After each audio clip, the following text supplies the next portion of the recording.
So if you don't know where the EGR valve is, that's one side, first attachment. You remove the cover of the car and the valve itself is right there.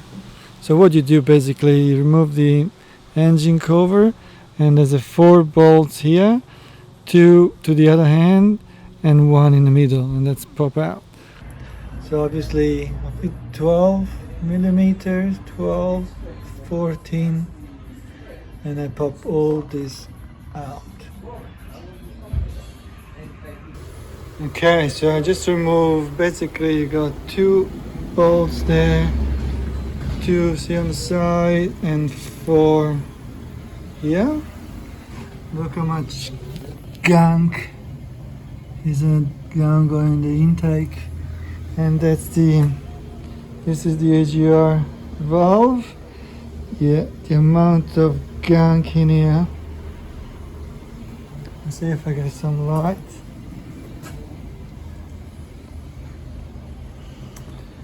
Look at that. It's pretty yucky, hey?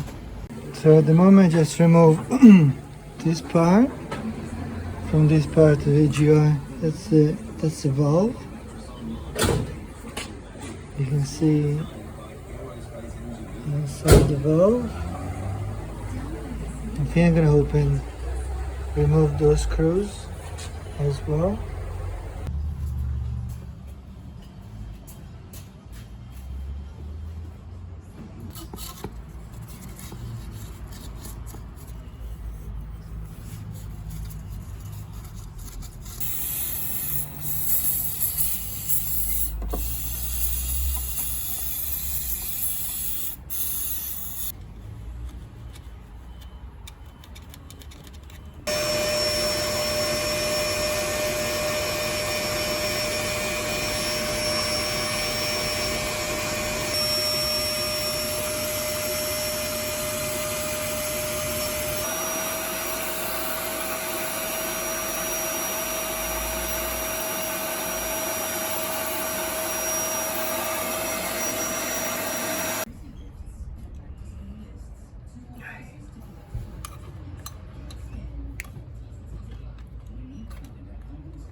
So one thing I didn't do last time was actually open this part, and that's a spring. And I think that's the other side of the valve. It looks pretty filthy.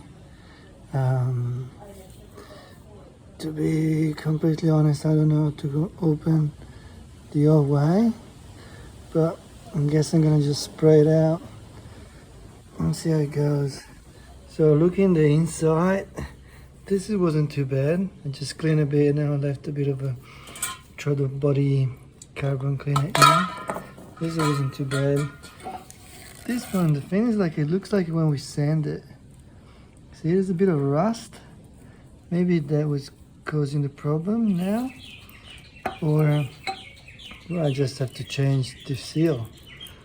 So the seal is letting some air in. Maybe that's the issue. The seal has to be replaced. Is letting some air inside, because you can see the seal on the side is not really in a good condition. I don't have a seal on me, obviously, and well, I cleaned the other side as much as I could. Okay, the 2 parts are back together.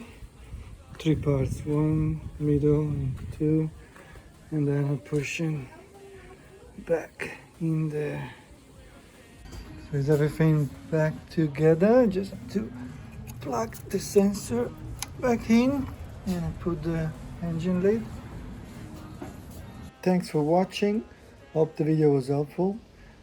The reason why I cleaned the EGR valve was only because I had the engine light coming on, and after scanning the car I was at EGR errors.